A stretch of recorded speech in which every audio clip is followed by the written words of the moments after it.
about changing locations and shit. Man, into this motherfucking bag. Stand on the way I made. Sacrificing time for this shit. Man, I got a plan. Tried to tell niggas years ago. They ain't understand. Riding by myself and it's cool. I'm all in my head. Everything in life you can't replace. I build relationships. Pretty little smile make a nigga wanna lock it in. We met the same time I lost a friend. We should try again. You been on my mind. You should hop in. I ain't gon' hurt you, baby girl. You know we locked in. Used to be on FaceTime calls on the regular. Never made time, landed on my busy schedule. Now every time I hit the bay, you know I think of you. Working on your brand, love, you know that I.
What's good with y'all, man? It's your boy, Henny the Moore, reporting live from the liquor store, man. And I am not alone. Like, the voices in my head have not won today. I am here with my brother, LandLord from Alabama. And, you know, y'all gonna have to act like y'all got some sense. We got company today, man. We got company. We got company over here in the trap in the liquor store, man. We got Vocal Vike, you know, in the building, man. And listen, as the name insinuates, he's a Vikings fan, but I want him to introduce himself to everybody so he's no longer a stranger, man. So tell us what your platform is, you know, tell us how you got into this content creation, man, and then, you know, we gonna just go ahead and dive head first into the content. Yeah, man. First of all, shout out to y'all fellas, man. You know, I was telling LandLord a little earlier, man, how I've been tapped in with y'all's community. To be honest with you, like, I tap in with the community in general, like NFL underground content. You know, I'm always going to be tapped in, but shout out West Coast, because, you know, rocking with him and watching him kind of linked me with you guys, man, and watching y'all grind and keep doing it, man, and inspiring me. Where you can follow me is Vocal Vike, like Henny said. I'm on X and Instagram, TikTok, and obviously here on YouTube. You know, just talking Vikings football, doing what y'all doing, but yet doing it for the purple and gold. You feel me? Ain't nothing wrong with that, man. Ain't nothing wrong with that.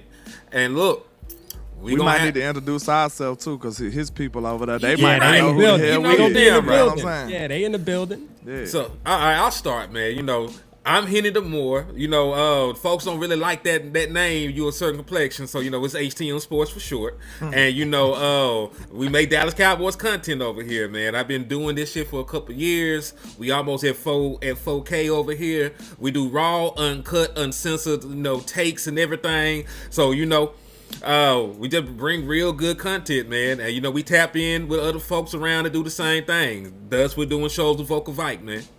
Absolutely, man. I go by LandLord from Alabama with the same handle on our social media. Hey, I talk about, you know, America's team, the team that God shined his light on, you know what I'm saying? The Dallas Cowboys, that bears that star, the greatest ever, you know what I'm saying? And I do this every day. Y'all know I'm here, win, lose, or draw, and we're going to try to give y'all the most uncensored, unadulterated, what you say here, uncivilized Cowboys content on the planet. So let's do it. Yes, indeed, man. So let me just go ahead and ask you a question. I'm gonna start with Cuz, man. I'm gonna start with Vocal Vike. Yeah. All right. How do you really feel about your quarterback situation? Cause that's the one thing that stands out the most when I had when that people question in the chamber too, because I was gonna ask him on a scale of 1 to 10. Yeah, that's the one thing that stands out the most when people talk about the Vikings. Because we saw what y'all were able to do last year with Sam Darnold, winning all those games, being one of the better teams in the NFC. And then we know, that has not been the case, this year. He's missed some time. He didn't play at all last year. This is still technically his rookie campaign. Until you play 17 games in the NFL, you're a rookie, right? So how do you feel, early return on investment from J.J. McCarthy? I mean, we ain't feeling good all the way about it based off of what we've been seeing. But we also know, this the thing with the Vikings community is we've rarely ever been through this process. The process of drafting a quarterback, he's young, and having to go through that developmental phase. See, we want the microwave food, where it's quick. We expect to see it happen overnight. And we gotta taste the reality watching JJ McCarthy this year of seeing the ups and the downs. You know what I mean? Because last game we did y'all a favor, even though it don't really matter that much. But we put belt to ass to the Commanders. But we saw a good game. We saw what we saw coming out of college, where we're like, okay, that's the JJ McCarthy we need right there. We need him to stack some of those games though, because he'll have a game like that and then he'll look like Ryan Leaf out this motherfucker. I don't know, man. So it's one of those deals where you have a lot of Vikings fans that are on the train of JJ McCarthy. They're okay with sitting through the process. I'm one of them. Like, I'm okay with going through the ups and the downs. I think I knew it wasn't going to be perfect, but obviously we already looking towards next year. Like, can he build on what he did, not only in college, but build on what he did last week going into this game against you guys, man. So, it's scale of 1 to 10, Landlord. To answer your question, it'll be, I'll put it at like a 7 for sure. That's pretty high. That's higher than I thought. There's a passing grade, that's a passing grade because 5 out of 10 is 50-50. So you gave the man a C. So Yeah. So what y'all think of JJ McCarthy, man? Y'all thought he was gonna be something coming in. I thought he was gonna be better than what I seen so far. You know what I'm saying? Yeah. I know that injury probably put him back a little bit. What he had a ACL or something last year? Torn meniscus. Yeah, so I'm pretty sure that took a little time for him to get confident in his leg or whatever again. And he's a running quarterback. Yeah, so I'm sure that took a little time, but I think he's talented, man. I just want to see him be consistent and let it rip. You know what I'm saying? Most young quarterbacks, they be a little timid, other than, we got veteran quarterbacks like that, Jalen Hurts. But some people don't like to let it rip, you know what I'm saying? And I just want to see him do that. Once you see a young quarterback let it rip, he's confident in what he's reading, what he's seeing. He's confident in his arm, his body, everything. So that's what I want to see from him. But let him do it next game, like not this game. And that's you got a good point there, Landlord, because that's what, as Vikings fans, we've been going through, him letting it rip. He's overthinking. Yeah. He's came out and admitted that he's overthinking. On top of our coach is sitting here and trying to redo his fundamentals as live bullets are flying. Right? They should have figured that out before the season started, but yet they're trying to really lock down on it as we're in week 5 and 6 and 7. And it's like, bro, you can't really do that. Last game, what happened was leading up into that game, the whole narrative was, hey, we just going to let you go play now. Yeah. Like, play it like you've been playing football. And as far as your mechanics and stuff, we'll work on that in the offseason. Just go play. Y'all not we saw what happened when they yet, did. Are you? No, we got a 1% chance, man. Okay, 1%. well, at that point, y'all kind of like a little worse than our boat, but we close to y'all motherfucker too. But I was about to say, at that point, if I was y'all, I'd just let him play. Like, the most important thing about him right now is to develop him. You know what I'm saying? Like, that's how we was with Wemby a couple of years ago, like the Spurs. Like, we just like, hey, man, let him figure it out, and then that's going to help us way more than trying to win a few games. So, yeah, I think y'all should just let him figure it out, and then it'll help y'all in the long run. No, that's a fact. Yeah. So this is what they are saying about your guy right now. They still have him listed as the 32nd starting quarterback. And listen, we are always gonna take this with a grain of salt because it's not like we have a defense that hasn't made quarterbacks look amazing. Facts. You know what I'm saying. So we always take this with a grain of salt when it comes to matchup football. But they're saying McCarthy had the best start of his young career in a 31-0 win over the Washington Commanders. 163 passing yards, 3 touchdown passes, 16 of 23 from the field. So that's not a bad completion percentage at all, right? However, he still has a long way to go as he ranks dead last in the NFL in completion percentage, touchdown to interception ratio, and passer rating this season among 34 qualified quarterbacks. So at least they're not saying he's the worst. There's like 2 other quarterbacks they say are performing worse than him. Because they said 34 qualified. He's 32 or 34. Do you see my that boy in your HTM trying to experience? give us some silver lining over here, man. I don't like that. them numbers. Don't feel too bad. He only 32. I mean, he could be 34. He could be 55. But nah, I was about to ask you, Vocal Vite, do you experience those numbers when you watching him? Or is it like the numbers a little more harsh than how you view him?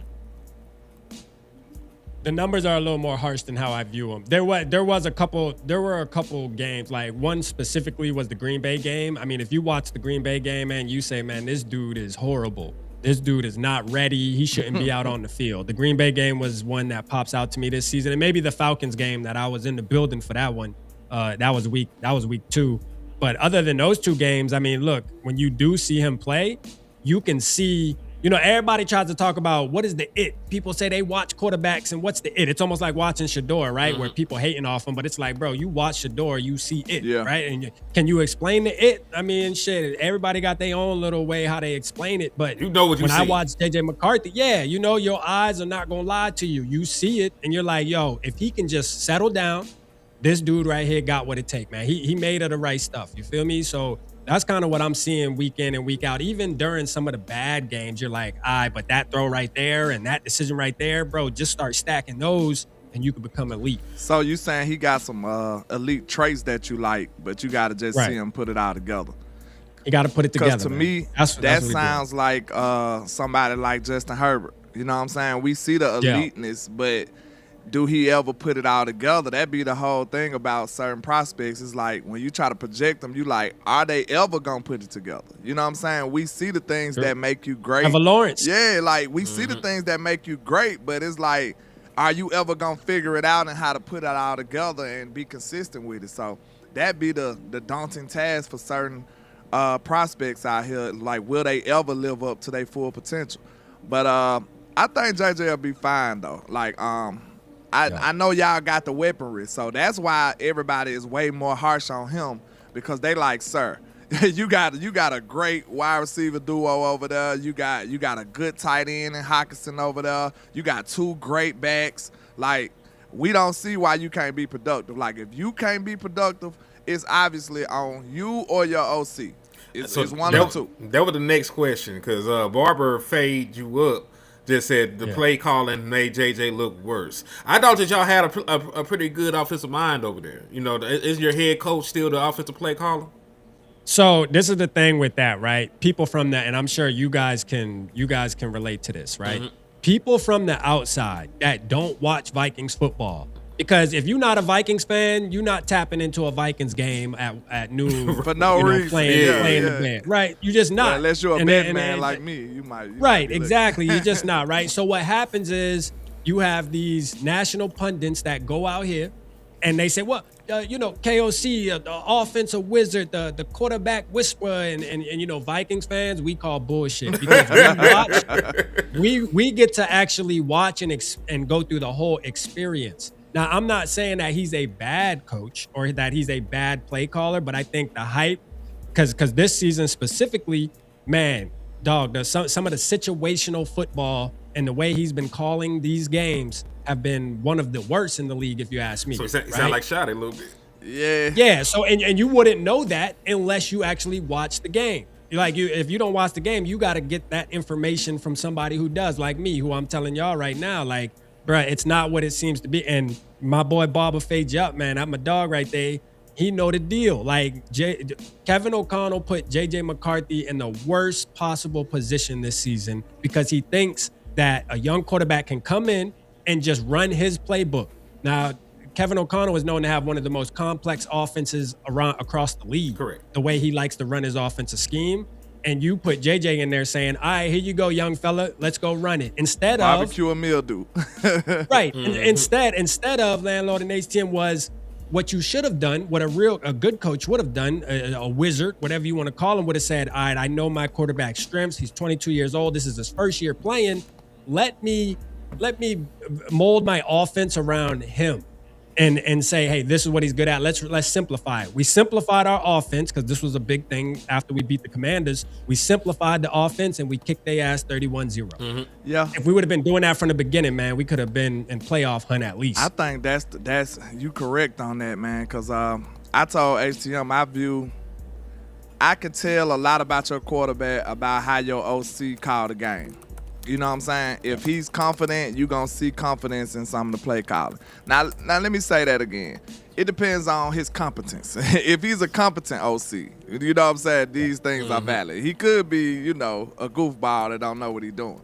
But if he's a competent OC, you'll be able to tell how confident he is in his quarterback, about how he called plays, the type of plays he called, the type of routes, concepts that they running. You can tell a lot about how confident the OC is in the quarterback. So, how do you feel like? Do you feel like I know you say you feel like they need to simplify it a little more, but do you feel like your OC is confident in him?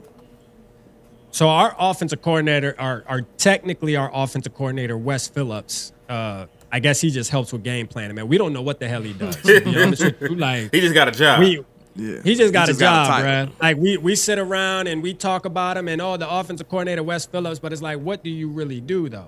At the end of the day, like you get on these press conferences every week on media day and talk about JJ McCarthy's development and his growth, but what are you actually doing? But because Kevin O'Connell, man, his pride too high. He loves calling the game and he ain't gonna give it up. A lot of Vikings fans have been asking and saying, hey, Kevin O'Connell, we love how you give off that leadership trait where it's like, you talk good as a bitch. Like you get the people, you get the players rallying. But when it comes to calling plays, can you pass that on to somebody? He won't do it. He will lose his job, bro. He will go out with a fight. He's not going to do it. So I don't know, man. It's going to take a collective to really get JJ McCarthy up to speed where our expectations were set at the beginning of the year. And right now we behind the 8 ball, man. That's a fact. So how you feel about him going up against our defense? Like, I know our defense put on the disguise like we was really, really good for a couple weeks, and then, we kind of got exposed against the Lions. I feel like we better, but how much better is yet to be seen. And going up against a young quarterback like him, our cornerback play, I don't know. You know what I'm saying? What you thinking, Hen? I think it's going to be dependent on who delivers the football, because I don't think, that Jay Jetta just forgot how to play football overnight. That's what I'm saying. I don't think that Jordan Addison just forgot, how to play football. They saying that it's muted on I guess on my page. I don't know what the fuck going on. I'm finna restart my shit. Hold on. No sound for me either. Oh, I'm finna I'm not talking about just shut it down. I'm finna just refresh my page. You'll still be in here. Okay. Let me make sure I'm good. Mine playing on my end. It's playing on my end. Yeah, so I don't know what's going on. It might be the person that said it. Yeah, it might be them because my page working. So everybody can hear me over on the channel, right? You probably should have verified first because it they're be them a lot of the time. They're like 3 or 4 people saying it. Oh, okay. Oh, okay. I don't know why.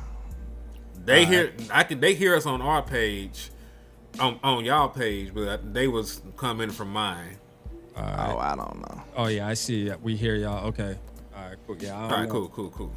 All right. Let me know what the sound looking like from all pages. Give me a 1 if y'all can hear HTM and y'all can hear all of us. Give us a 1 and we can continue. All right. It was on Hen page. Go back to my page to see if it's still doing it. Let me see if it's doing it on my phone.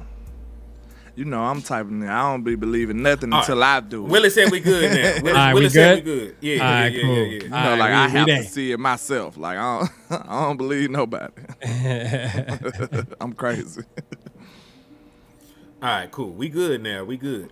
But now, this is Uno. All right. But what were the questions? I don't forgot. You know I'm old, nigga. Basically, how you think your corners can handle Jettas and Jordan Addison?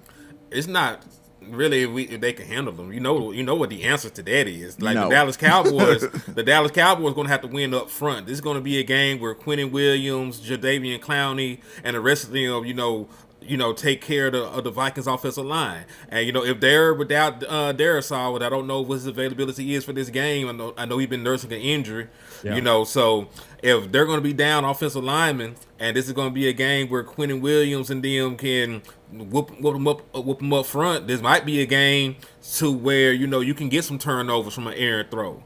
If you pressure the quarterback and you make them uncomfortable in the pocket, that when good things happen. And we still haven't found out if Trayvon Diggs is playing. Like Trayvon Diggs is talking like he's going to play. Don't get me started, man. So listen, Trey been wanting to play. That's the problem, though. When he said it, I'm like, I don't know, because the coaches ain't saying that. So he want to play, but the coach is like, no. So he probably won't play. We'll see. He said it's the healthiest he's felt in a long time. So we'll see what happens. And they're supposed to have a update on the shit before the day's out. So we might find out before the show. That man ain't walking in the building right, bro. He's not finna play. Eberflus said he ain't walking in the building right. And Eberflus snitching to Jerry Jones and how y'all feel? How y'all feel about Eberflus, man? Are y'all okay with him being the coordinator? Fuck no. He gotta go. Damn. He hanging out the hair his teeth. That's okay. He barely surviving. What the Good Times song? He barely making head above water. Mm-hmm. That's what he trying to do. Keep his head above water. Dang, boy. Oh man. All right. Yeah, because I remember the reason why we know we looked at Eberflus as somebody who was super trash, especially because he was the head coach of the Bears. So we saw him. He come from y'all division, right? Yeah, he come from our division. So, we was on his top heavy. You feel me? So, and when I saw him go there, and another question too, Mike Zimmer, what happened there with the Mike Zimmer? Because, we have some Vikings fans who obviously still respect Mike Zimmer, and then you got a lot that don't. But I actually thought it was going to be a perfect fit, because didn't he do something for y'all or no? I liked this. He was with us before. He was with us before back in the Gap, but his one season here was riddled with injuries. You know what I'm saying? Like Michael Parsons missed most of the season. D-Law missed most of the season. Trayvon Diggs got hurt. DeRon Bland only played 10 games. Overshown got hurt. So I know it wasn't perfect by any stretch of the imagination, but he was missing some of his top defensive players. And then when Michael Parsons did come back, Dak Prescott was hurt. So the offense kept the defense on the field a whole goddamn lot. So the numbers were sort of skewed with Mike Zimmer. Like, he did a way better job with the personnel that he had than Eberflus is doing. And Eberflus now, I know that he lost Michael Parsons at the beginning of the year, but there's no excuse to have, the interior that you have on the defensive line with a Quentin Williams and a Kenny Clark and an Osa Odigizua, and you not be able to do more. You too scared, to blitz more and play more man coverage, and you sending these soft zones with no disguises and shit. Like, this shit been pissed me off. Yeah. All right. Yeah, I don't like how he playing off coverage like he doing, man. It be 3rd and 5, and he got people 10 yards off, so that ain't gonna work out well for us against y'all wide receivers, I tell you that. But we can only hope we get some pass rush. It's huge that Jadeveon Clowney is back this week. Mm-hmm. I know he's an old man to y'all, but hey, he one of the best we got, and we like him. So when he come back, I feel like he gonna help us out a whole lot. Cause to me, I felt the void of not having him last game. Like, real talk. He sacked Patrick Mahomes' ass twice. Had a whole bunch of pressures. Been good against the run. Like, shit, if he don't want to retire, I'll bring his ass back another year. Yeah. Like, real shit. But we like Jadeveon Clowney. So, as a Viking fan, going into this game, what do you think your path to victory is? Great question. I'm getting pressure to Dak Prescott, getting in his face, obviously. And then I think on the offensive side of the ball for us is just running the football. I don't know exactly where you guys stand when it comes to run defense, but I think our strength right now, based off of J.J. McCarthy being a young quarterback and still kind of getting his feet up under him, I think we have to control the line of scrimmage. So to me, that's important. I've been calling for that. You know, shout out your cousin HTM. You know, run the damn ball. That's something that he been pushing since I've found him on YouTube, right? So, and that's kind of what we're going with now in Minnesota is, bro, run the damn football. Like, you got to run the football. That's the only way we're going to be able to be successful at this point in time. So that's kind of what I look for, man. If we can run the ball and then obviously cause pressure to Dak Prescott, I think we'll be able to keep it competitive for sure. This is one of the few times in my Cowboy life that I feel confident in us stopping the run. Okay, so you guys got good run defense? About us. Yeah, I feel pretty good about us stopping the run. Even though y'all got a Cowboy killer over there, Aaron Jones, like that man gets superpowers when he see the Cowboys out there. But I think we got us a formidable line now. And I think our linebackers are healthy, Overshawn back. I think we should do pretty well. The run game shouldn't beat us. I'll just say that. The run game shouldn't beat us, even though y'all got some talented backs who I like. But the run game shouldn't be the reason we walk away with an L. I think long as we can stop the run, and put it in J.J. McCarthy's hands, hey, make him beat you. And if you can get some pressure, now, you know, you could be a little more aggressive with the wide receivers out there. So I agree. I think that's our best way to stop y'all. And Flus, please send some blitz. Please do the 5-man pressures if you can. Like, send some blitz, because he did that like 3 plays last game. It just stopped, and then we got no more pressure. So we have to manufacture pressure a little bit now, you know, letting Micah Parsons go. That's one of the after effects. And then we got an older person in Clowney, and we got a rookie. We got the antithesis of each other on both sides. We got an old man, then we got a rookie over here.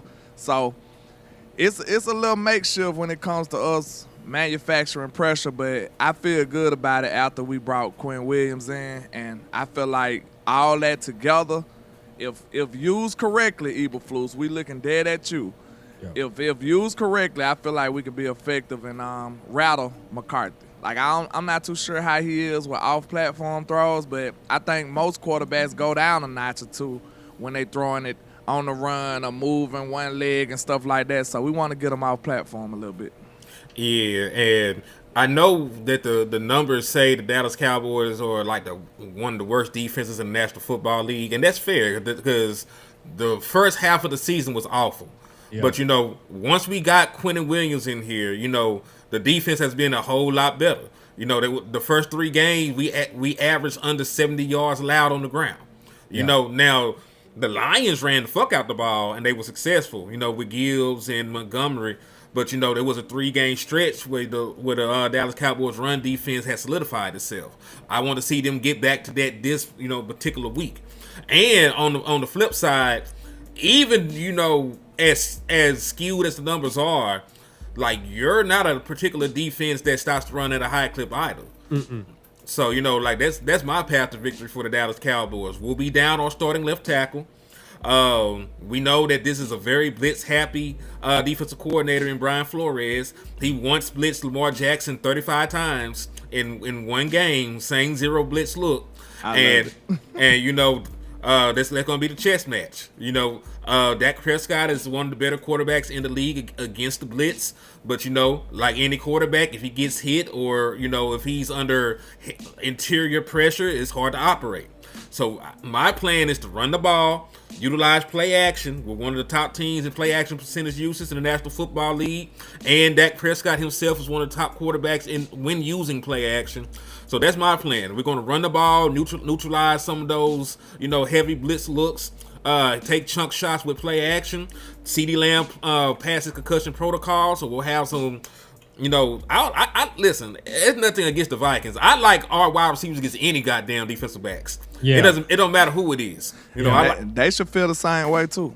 Right. No, facts. And I think it's pretty similar too, like the setup what we have. Y'all got a 1A, 1B, we got a 1A, 1B. It's kind of like that because Jordan Addison, in my opinion, and in a bunch of Vikings fans' opinion, Jordan Addison could be a 1 on multiple teams. You know what I mean? He liked that for real. He definitely liked that. He might be on the little smaller side, but he liked that. We He's like hopeful. Jordan Addison out of where he came from again? I USC. forget. Yes, USC. Yeah, USC. He We played like at him Pittsburgh coming before out. that, though, too. Yeah, that's what it was. He played for 2 teams. They making recruiting so hard on us these days. We got to remember 3 teams they played for. And, you know what I'm saying? We ain't have to do that back in the day. But shout out my boy Delt. He said keep Dak in the pocket, you know. And to me, I'm not a huge fan of Dak Prescott, but I think he gets too much criticism, bruh. Especially from your guys' own community, which is crazy.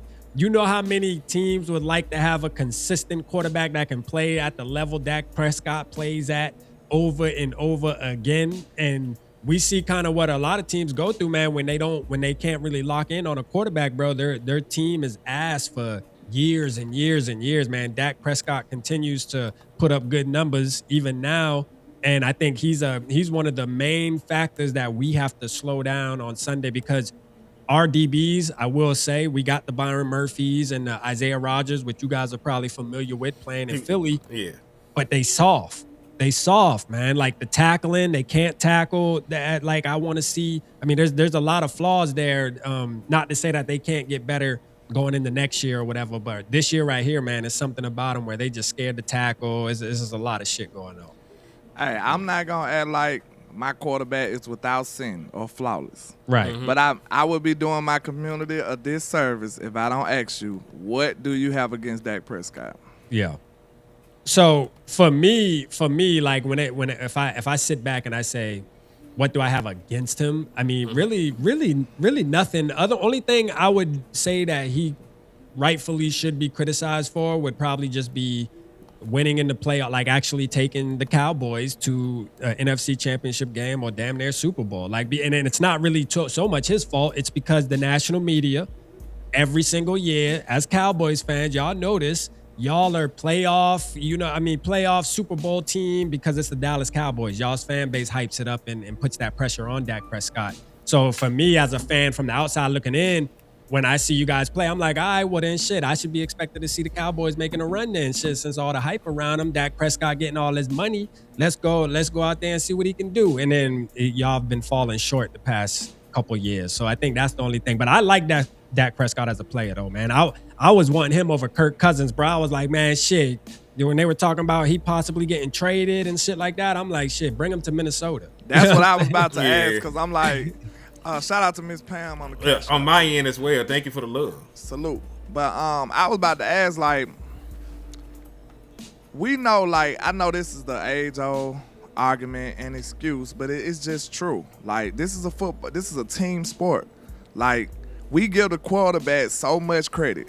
Yeah. And then we give them so much blame. So it's like a double-edged sword, but like when you really do this, you know, we YouTubers, we do this more than for a hobby. You know, you can't do this as a hobby. We actually do this. We actually put in a whole lot of time, more time than you see us on camera. We putting in work. So we actually do this for real. So when you on that level, you know, you'll be doing the whole sport a disservice if we just have those type of takes. Well, it's all on the quarterback. You see what I'm saying? Like, I just can't relate to that because I've seen sorry ass quarterbacks, you know, prosper and you know what I'm saying, they didn't even have a lot to do with it. So like you can look at players like Daniel Jones was prospering.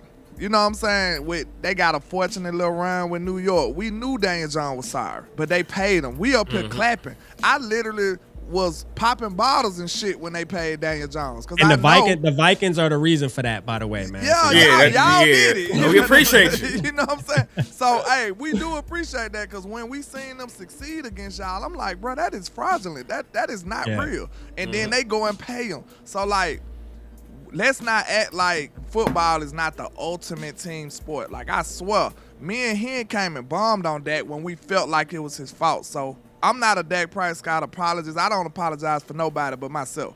Right. So, like, when it comes to this, I just try to be the fairest person on the planet. When I'm doing these takes, that's my whole thing. I try to be fair. Has Dak Prescott not lived up to some of his standards that the media is putting?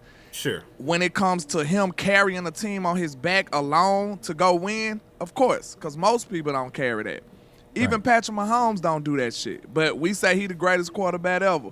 We say stuff like that when we seen Patrick Mahomes' defense carry him. We seen him having one of the greatest play callers to ever touch a clipboard with Andy Reid. Like, we take all the circumstances out. And then you look at Dak Prescott, he had to deal with goddamn Scott Linehan. He had to deal with Kellen Moore. And he has to deal with goddamn Jerry Jones every day of his life. Taking people away from the team and doing crazy stuff, not being aggressive in the trade market and stuff like that. So, like, let's not say it's easy to say the stuff that Steve and Aiden them say. Oh, he didn't take a team to the playoffs. Like, how do you feel about a player like Jalen Hurts? Because I think he's the perfect example. Everybody is turning on him because they know that he wasn't the driving force to get that team to the playoffs. Now they getting absolutely sick of it. When they see him, they like, Jalen Hurts, the Super Bowl MVP. Jalen Hurts, this guy. But they like, bro, he really didn't do shit. He put the ball in Saquon Barkley and won a Super Bowl. Yeah. Now, when they need him more and more, it's starting to look bad. They like, damn, this dude really can't play. Like that. Yeah. Now they took the veil off. Like, what the hell is this? So, quarterback play alone is not going to get you anywhere. We seen Peyton Manning be great for like 8 seasons and go nowhere. And I feel like he the GOAT, to be honest with you. Yeah. Yeah, and to your point, you know, the first season that Peyton Manning won a Super Bowl, he was 3 touchdowns to 8 turnovers in the postseason. You know what I'm saying? The man turned the ball over 8 times, threw 3 interceptions in the wild card round, but they rallied around and they won. And when you talk about the Dallas Cowboys defense, that nobody ever criticizes them on the back end. You know, they had Michael Parsons, they had this and that. They were also not showing up in the postseason. Yeah, they're like in the 5 losses that we have, like the Dallas Cowboys defense is averaging 30 points allowed. They're averaging over 120 rushing yards allowed. They don't get sacks. They don't get turnovers. They don't stop the run at a high clip. They're 25th out of 31, qualified teams in EPA per play, meaning like they getting their ass whooped by snap basis. Success rate 18, drop back EPA 21st, drop back success rate 20th, rush EPA 27th. So like, defense really do win championships, man. It like, do. Like look at what the Eagles did. Them motherfuckers had like 15 sacks in one playoff run. So HTM and LandLord. So my question would be, right, based off of what I'm hearing you guys talk about when it comes to the quarterback and Dak Prescott. And, it's right for some Cowboys fans would probably feel like this. And the reason I say this because I felt like this with Kirk Cousins, right? The ultimate question would be then, is he worth investing $60 million a year in if you know that you have all of these other deficiencies on your football team, whether it's on the defensive side of the ball, offensive line, running backs, whatever the case is? If you feel like you can win and the quarterback doesn't have to be that great, like you can just get a game manager, I don't know, Brock Purdy-esque, I guess, type of player and still get there, why do teams go all in on saying, hey, we're gonna let this quarterback take up 30% of the cap because we feel like he is the one that can hide those flaws that we have on the defensive side of the ball, not being able to stop the run, not being able to stop the pass, whatever the case may be. So I think, and I say that because I think we had this same argument in Minnesota when it came to Kirk Cousins. People, go ahead, LandLord. No, go ahead. I was just about to say, to me, I think the dilemma is the market. And I believe Dak is just as good as any of these dudes. Y'all can call me crazy or what, but I've seen it. I've seen situations where this team put him in bad situations and he have to overcome and he screw up sometimes too, so he's not without flaw. But a lot of the times when you see us losing, most of the times it don't really just be Dak's fault. I'ma just say that being real, and I think Cowboy Nation can agree with that for the most part. Yeah, but I think the dilemma is the market. So when you start talking about players and how much money they deserve, that's kind of murky because think about it. Dak Prescott is at a great level of quarterbacking. Like, this man was second in MVP. He really should have won an MVP. He was one of the best quarterbacks that's out here today, got better stats than damn near everybody except for Matthew Stafford. So, we know how great and how much capabilities he have.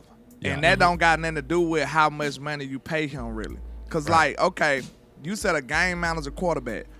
A game manager quarterback still don't get you where you need to go. Your team need to be extreme. You're going to have to pay that money somewhere.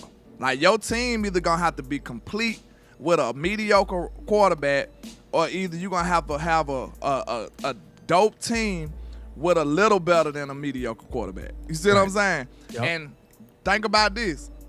If your quarterback is better than mid or is he better than average, what type of payment does that demand in the market? That's really the question. Right. Because a mediocre quarterback, you ain't really got to pay him. But if he above mediocre and it's his turn and he's been doing good, now that comes at a premium. Yeah. Right. And to your point, you said, why not just go and get another quarterback? But this is the thing. A lot of people don't realize that there's not a lot of good quarterbacks. In National Football League. You're feeling that right now, trying to transition from Sam Darnold. Nobody was looking at Sam Darnold like a world beater. Right. But you see the difference in trying to transition to Sam Darnold, to J.J. McCarthy. The fucking Commanders felt that trying to transition from Kirk Cousins, they went for almost a decade without having quality quarterback play. Yeah. Like, you may view somebody like, well, he could come in and manage the game and do this and do that, and shit don't really work out like that. You know what I'm saying? So you really got to weigh your options there when it comes to that, because quarterback play is really a premium. Now, and that's the thing. And that's the thing, though, HTM, not to cut you off, but go ahead. And that's why we see arguments that we see when it comes to the quarterback position, though, because it's like, okay, once you see this hefty number getting put on this one player, now your expectations are, well, bro, I don't want to hear about the defense can't stop the run or shit like that, man. You're supposed to be able to overcome all of that. Like, you are the guy, and that's kind of, and this isn't me. I'm not saying this is how I was about to say, I it. would have to beg the question is, who the hell is doing that? Yeah. They got to stop it. Now, I just don't know. I'm not talking about who's giving that take. I'm Right. talking about who's actually carrying their team to that degree. Like, name that player for them to be feeling like, oh, he got to overcome every deficiency on the team. If you name that quarterback who's won without a defense, without stopping the run, without any of these things that they name or put against Dak Prescott, then, okay, I'll be like, all right, he's just better than Dak, or he's one of the rarest people in football. And you really can't name that dude. If you talk about the best guy, Patrick Mahomes been having a dope-ass defense and a dope run game since he been in the league. And a dope offense. One of the best wide receivers, the best tight end. Like, let's not act like these people do this stuff alone. Like, that's what I don't get from people. Like, it's almost like the argument you hear. I ain't gonna get into that, but you know how some women be like, oh, this is the ideal man. Give me your example of him. Like, who is he? Show me this The dude high you're value, talking about. the high value man. Yeah, show me this dude that you speak of that's supposed to be so great. Like, at least give me an example of the person that you're talking about. So if you saying the quarterback's supposed to be overcoming and eliminating every blemish on the football team, what quarterback is doing this? Yeah. They're not, and just go. That's what I'm asking. Like, who? Let's go through the list here, because these are all. This is defensive points per drive rankings for the career of quarterbacks. Like, every single year that Tom Brady won a Super Bowl, his shit was top 10. You know what I'm saying? And that's the GOAT. That's supposed to be the best quarterback that ever existed. Yeah. He had never won a Super Bowl without a top 10 defensive unit, right? And we're asking Dak Prescott, to win, win the playoffs when his defense is bottom 25 when it gets to the postseason. We telling him, make it enough, like Mama used to say. Make it enough. And even in the history of the Dallas Cowboys, right? When we were winning with Troy Aikman, like, people would consider that a super team. You had Charles Haley. You had motherfucking me, Deion Sanders. You had motherfucking me, the boy Maryland. You had all kinds of future Hall of Famers. Darren Woodson. Damn it, Emmitt Smith, the all-time rushing leader, was on that damn team. You know what I'm saying? Like, nobody is winning without a complete team most of the time. There's like an exception. Like the Giants got hot, but that defensive line was one of the better playoff performers. Like, they held Tom Brady to under 20 points both times in that Super Bowl. Yeah. So even the teams that weren't great on paper, at least they performed to that level. Elite offenses don't do it alone. Mm-hmm. Can you name an elite offense that had basically a below average defense that did it? That won, because there's been some bad defenses that went, and when you say win, you talk about Super Bowl, right? Yeah, won it all. Because that's what we asking about. Yeah. Like, we've seen, and then people view Lamar Jackson like he's just so super duper great, Like but he got he's them. had them damn defenses and still didn't do it. Yeah. You know what I'm saying? He's had them defenses and still didn't get it done. Like the only year where I can say, cause the narrative is that Dak don't perform in the playoffs and all that, this and that. The one year that I could blame Dak Prescott is I 2022. forget, but one of those San Francisco years. They was back to back, so it'd be hard for me to remember exactly which one. Yeah. So one of those San Francisco years is when I could say, okay, if my quarterback played better, we won that game. But the other ones, it'd be like the quarterback was fine. It was the defense. It was the run stopping. Like it was obvious that it's other things. So it ain't like we like taking up for that.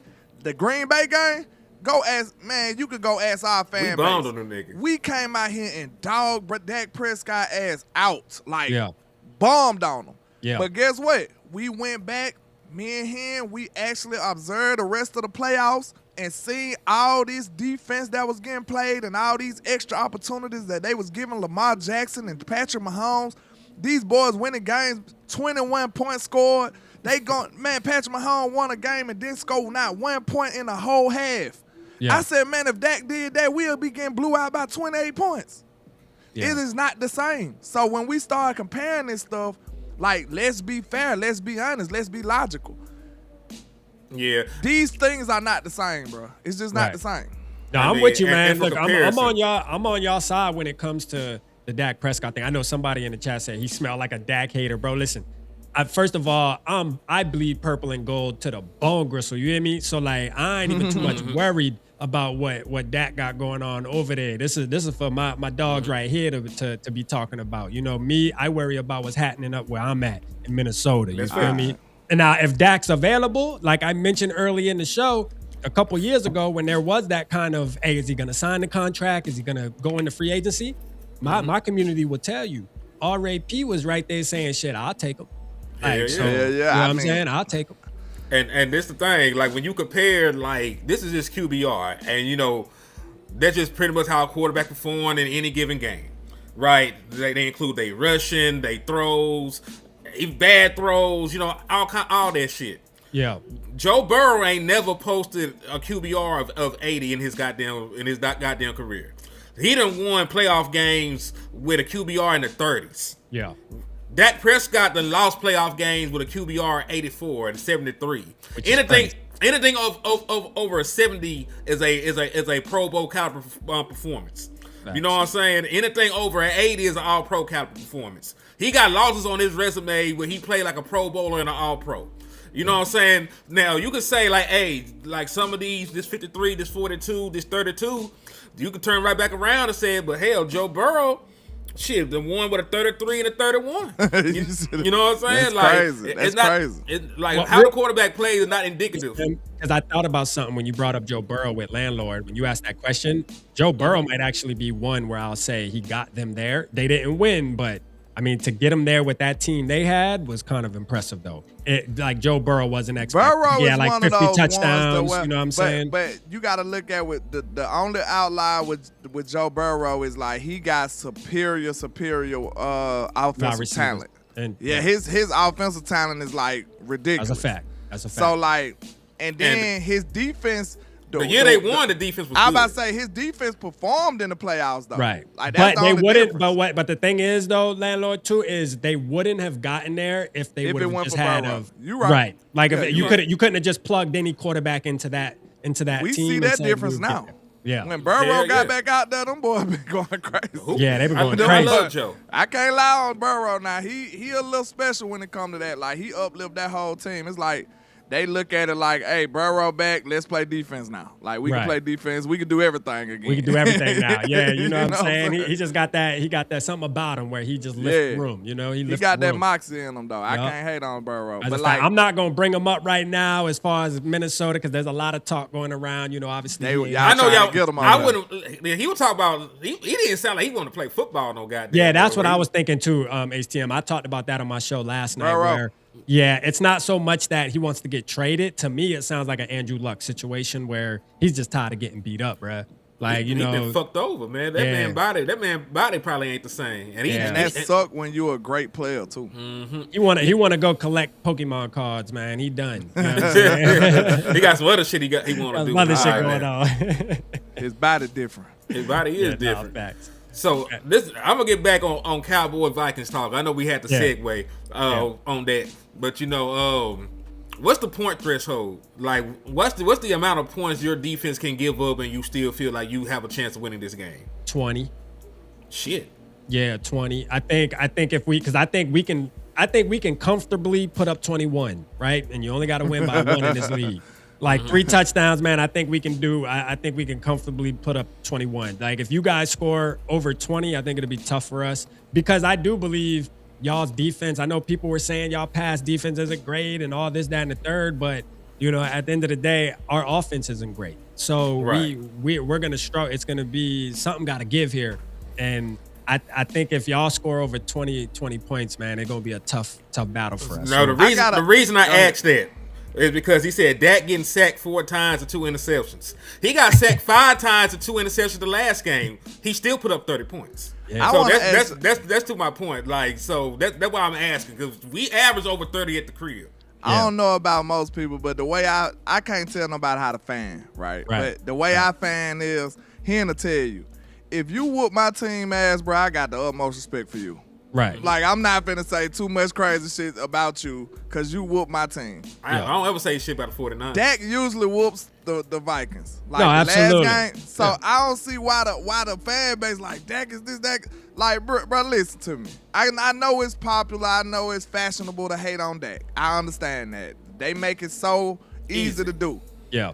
But when it comes to as anybody that follow me, when we talk about the 49ers, I'm gonna be quiet. Y'all ain't got shit to say. I'm gonna be quiet. When they leave, I'm gonna talk again. Now, Henny, I know you the number dude, Henny. Do you have the last 4 matchups for the Vikings and Cowboys? Because I do remember us winning. Kirk Cousins won one time. It was a good game. Prime 2019. It was a great game. And Dak played ridiculous that game, but we just lost. Yeah. Okay, because I remember the Cooper Rush game, obviously, on Halloween, where y'all kicked our ass. CeeDee Lamb catch. CeeDee Lamb catch up. The 40-3 game. The 40-3, where y'all embarrassed us. I remember that game. See, that's what I'm saying. Dak, like, when Dak teams rookie do year, that, went to I be Minnesota. like, you got it, big dog. Until we whoop y'all ass back and on a normal basis, that's when I start back talking. Like, well, we got to get our get back this Sunday night right here. Yeah, you know what I mean? Now, hey, look, as Vikings fans, we looking for that get back. You know what I mean? We definitely as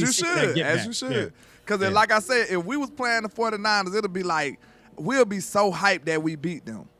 But we wouldn't be talking crazy yet. Like, we'll have to beat them again, like, back to back to get comfortable. Like, hey, we ain't studying y'all no more. You know what I'm saying? Yeah. Like, one win wouldn't even do it for us. You gotta get that monkey off your back. back. Yeah, you gotta get the monkey off your back, man. So what is the playoffs looking like for you guys? Win out, and we got over a 50% chance. So we could be a spoiler. So this is the thing. Could spoil it. If we beat you guys on Sunday, y'all hopes are pretty much out the door, is what we saying?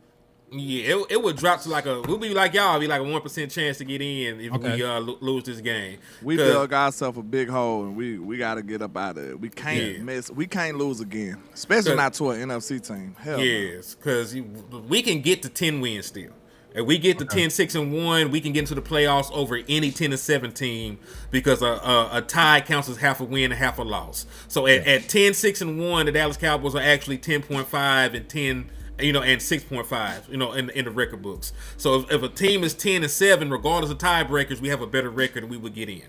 And if our great friend Jalen Hurts, the person who's done the most for the Cowboys this year, if he keep playing like he playing, then hey, throw all that out the window. And that's the thing too, fellas. Speaking about the quarterbacks in the NFC East, I mean, it's safe to say you guys have the best one. Correct, for sure. No, a lot of people don't feel that way.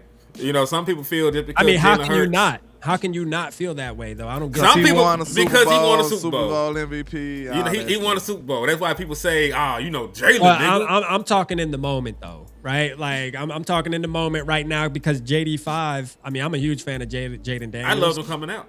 Yeah, I'm a huge fan of Jaden Daniels, but, hey, look, talk about a sophomore slump, whether it's injuries or whatever you want to call it, man. It is what it is, I call that shit.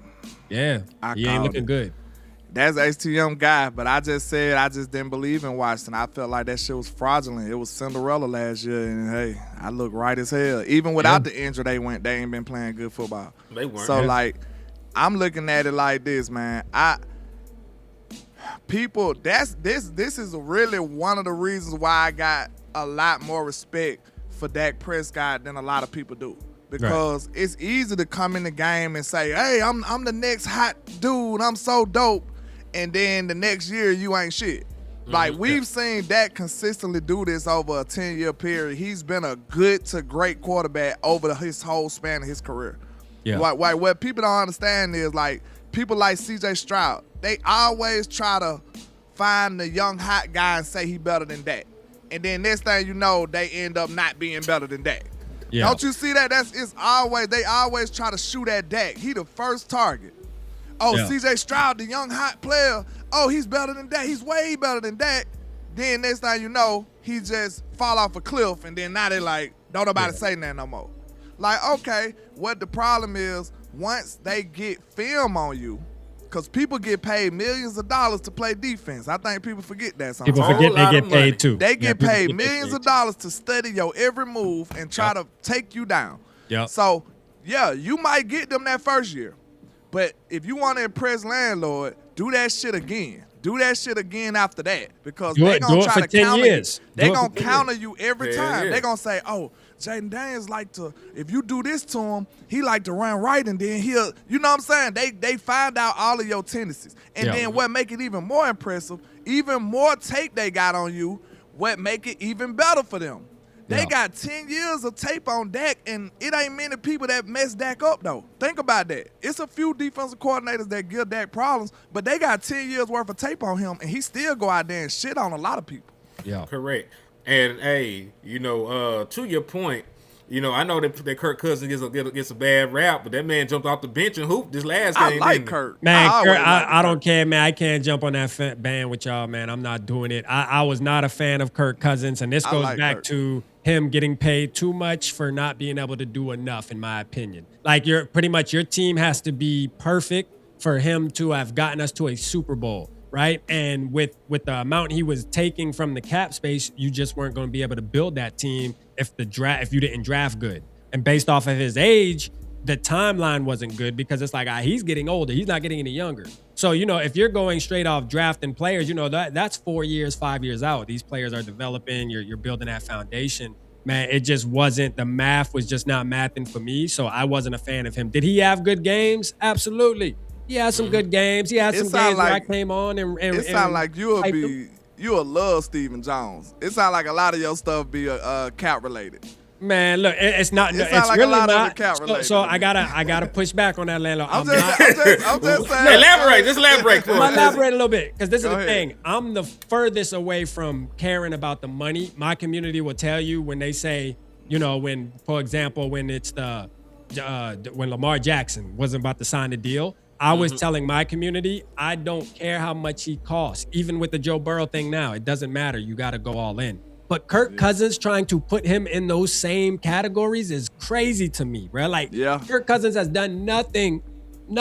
What has this man did other than throw 4,000 yards a season? Which, you can't just say that. I'm about to say, like, that's consistent quarterback play. We just keep going back in this carousel. Like, I feel it's like. I know it's hard for people to understand that consistent quarterback play gets disrespected when it's not attached to a championship. But I'm telling you, it just take a lot of shit to win a championship, bro. Yeah, it just take a lot of stuff, man. I'm sorry to tell y'all. Can you agree with this though, fellas? We moved off of Kirk Cousins at the right time because no matter what you saw last night on Thursday, y'all let him go out. He got hurt, so because regardless of what you saw, okay, he had one good game out of whatever, right? So what, right? The name of the game is to try to win a Super Bowl. Do you think going through a whole season at this point in time right now with a Kirk Cousins as your starting quarterback, do you really believe you're going to be competitive? No. Well, let me ask you a question then. How did you feel about keeping Sam Darnold around? Because he got another team back at 10 wins and going to the postseason. I was just about to say, Sam was over there hooping with y'all, and he just gone. So, first of all, it's going to eventually get to the point where you're in a quarterback carousel. Yeah, so first of all, this is my thing with Sam. Sam owed us nothing, right? So I went into it with some doubt, obviously, because based off of evidence, I'm very evidence based. And when Of we course. saw what he was doing before he got to us, I wasn't Not expecting impressive. him. Yeah, I'm not Yeah. expecting him to come It in was and Cinderella story. right. And if you did feel like that, you're just going off of your feelings. You're going off of feelings and not facts. So you feel, oh, he's gonna be great. Okay, that's how you feel, but that ain't the reality of what we've been seeing from him. And I was like, man, whatever happens, happens, right? He goes in there. Now, as he continued to ball, as we're getting into the season, I'm like, all right, boy looked like he might have found his rhythm, whether that's the coaching, whether that's the weapons around him. Something is making sense now when it comes to Sam I was Darnold. just about to say that. 'Cause, But like, my whole thing was this Go with the quarterback, though, with the Vikings, is you went out and you drafted a quarterback with the 10th pick in the draft. I don't care. You committed at that moment, at that night, when you turned in that card and said you're selecting J.J. McCarthy with the 10th pick.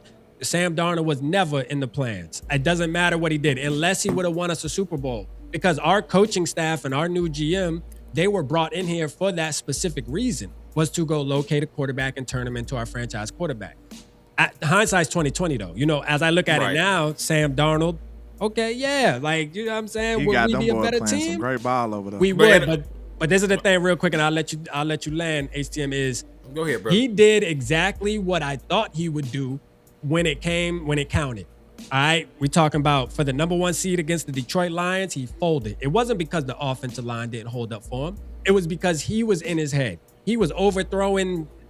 Every pass was not on the mark. He had a bad game. All right, but look, that's okay. But it's about when you had the bad game. Then the following week after that, against the Rams in the playoffs, he folded again.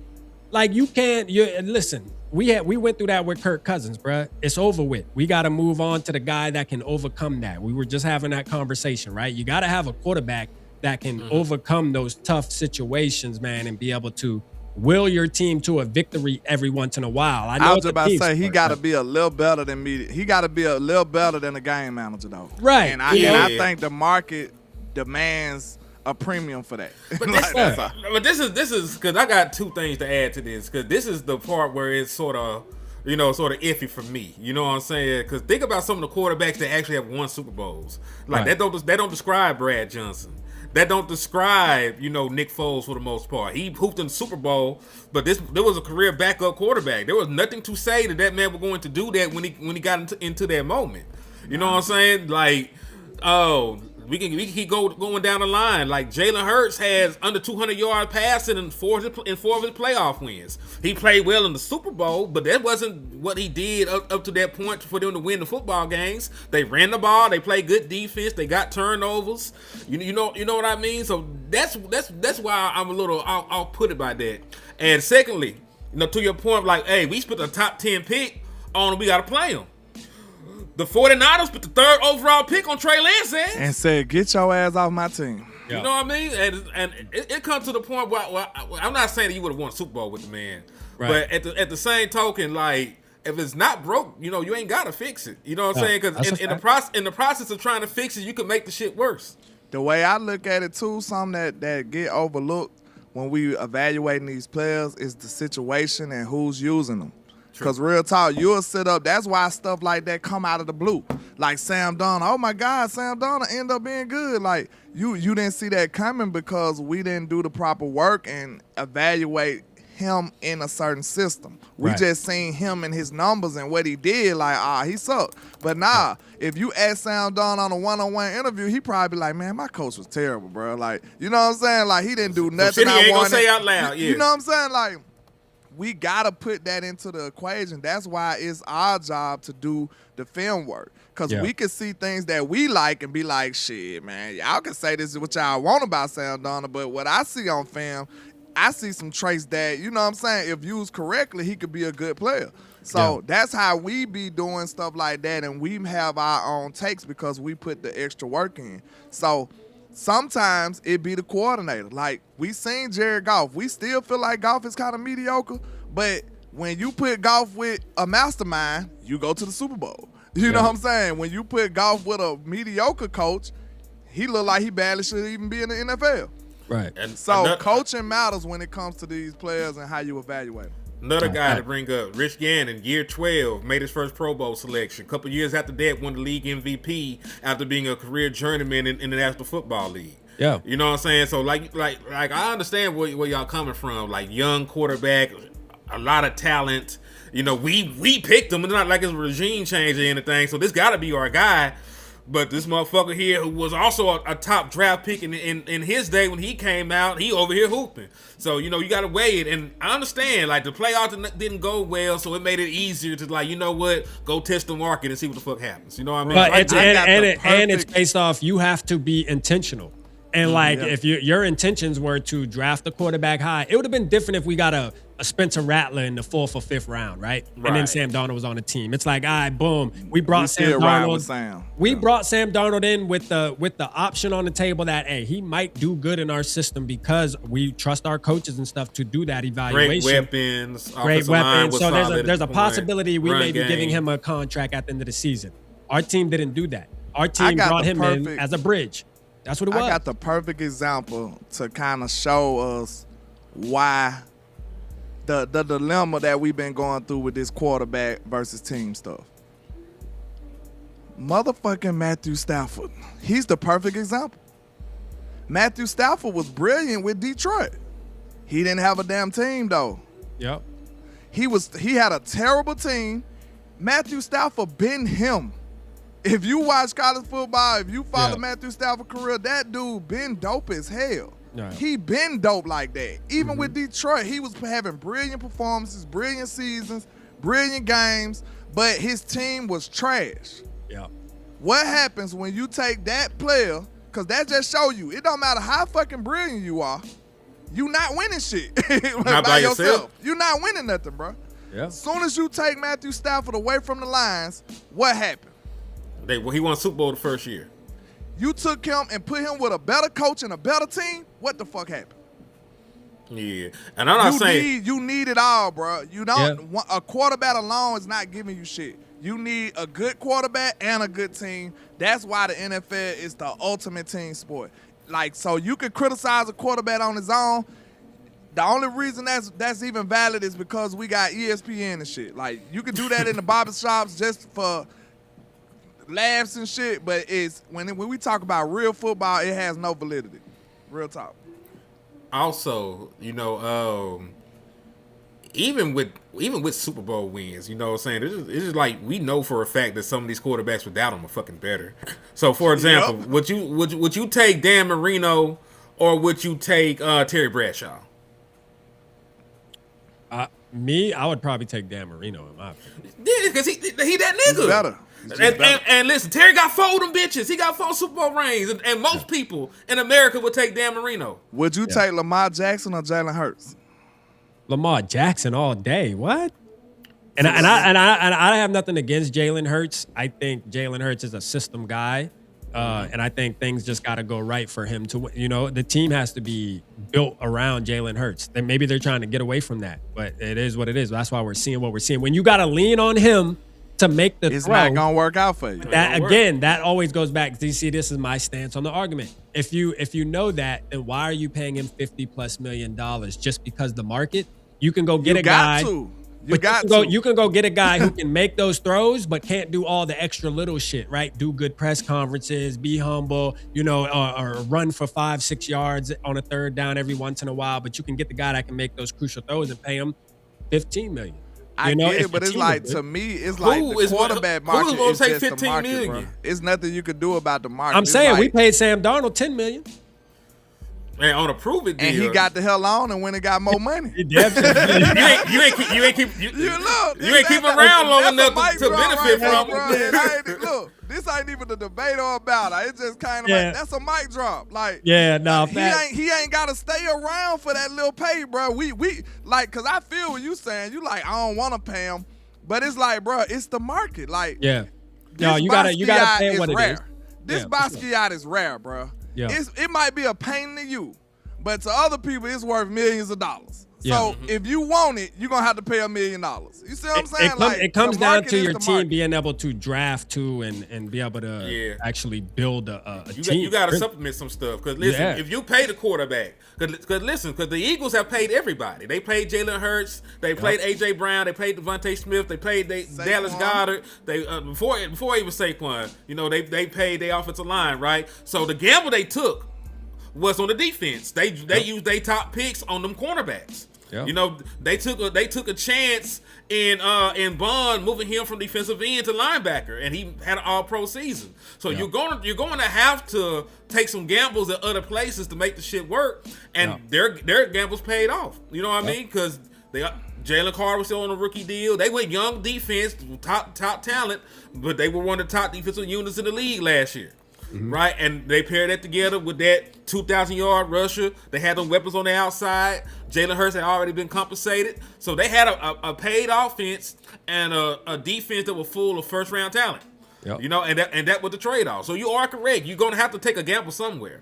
So I hear you guys. I've been tapped in with you guys. So and I hear some of y'all's arguments when it comes to Jerry Jones. I know y'all aren't Jerry fans, right? That's one thing I do know about y'all. And how you talk about how Jerry doesn't get aggressive when it comes to adding talent to this football team, and then also in the draft, just trying to be different, just trying to be too different, right? Like you got this secret weapon. And although the whole world's talking about this said player and saying that he's generational, you're gonna go against the grain, and because you feel like you have this secret formula, and it's shit. And smartest guy in the room syndrome. Yeah, I'm telling you, smartest guy in the room, right? And I feel like our GM is kind of leaning like that too. A lot of our fans are feeling the same because Kwesi, the famous one obviously was the passing up on Kyle Hamilton to go get Lewis Seen from Georgia. Lewis Seen, from and it's like we passed on Kyle Hamilton. I don't even know this nigga. Y'all don't even know who Lewis Seen is? No. Oh my god. And Kyle Hamilton. Y'all just made the shit worse. Kyle Hamilton. I knew who Kyle Hamilton was. Yeah, he dope as hell. So not only did we pass on Kyle Hamilton, but we went for and what we got for him was Lewis Seen, right, with the 32nd pick, and then we winded up getting Andrew Booth Jr., who you guys got a taste of, I mean? We hated that. We knew he was ass. He was. We knew he was ass. You feel me? Like, and then Ed Ingram, which Ed Ingram seems to be doing pretty decent. You feel me? As far as on the Texans and stuff like that. But it just comes back full circle to where not only is it a team sport where the players have to execute and all that, but the coaching is super important in my opinion. And going back to our quarterback, J.J. McCarthy, I feel like that's what's been the flaw with his performance this year is Kevin O'Connell. We got to put it on Kevin O'Connell of not putting him in the right position, man. So. Damn, y'all, I ain't gonna lie, man. I really don't want to jump off, but I got a whole nother show I got to do, man. So, no, that's a fact. I got to end it. But this was dope, man. We need to do more. This was dope. We can link up during the off season and shit, man. And I know we could do a post game. Yeah, we can do a post game. You know what I'm saying? After the game over, let's do a post game. Yeah, for sure. Yeah, well, hit me up, man. For sure, man. I appreciate y'all fellas having me on too, or vice versa, whatever. We set it up. Already, man. This was dope though, man. I enjoyed this. So we'll tap back in with you, man. But you got any last words real quick? So I don't want to abruptly end like this, but I just gotta go. Man, I just hope we play spoiler, man. Score Vikings, baby. You know what I'm saying? That's what I'm hitting for, man. I hope we go out there and kick y'all ass, man. I don't care if it's by 1 point. Shit, I ain't gonna lie, man. I ain't never had too much problem with the Vikings. Like I do love seeing Cowboy misery. You know what I mean? They ain't a franchise that I just hated before. Like I ain't never just hated the Vikings like that. Yeah. So no, I don't really got too much of one. I live in Texas. I don't see too many fans but Cowboys fans in the goddamn way. Yeah. So. Yeah.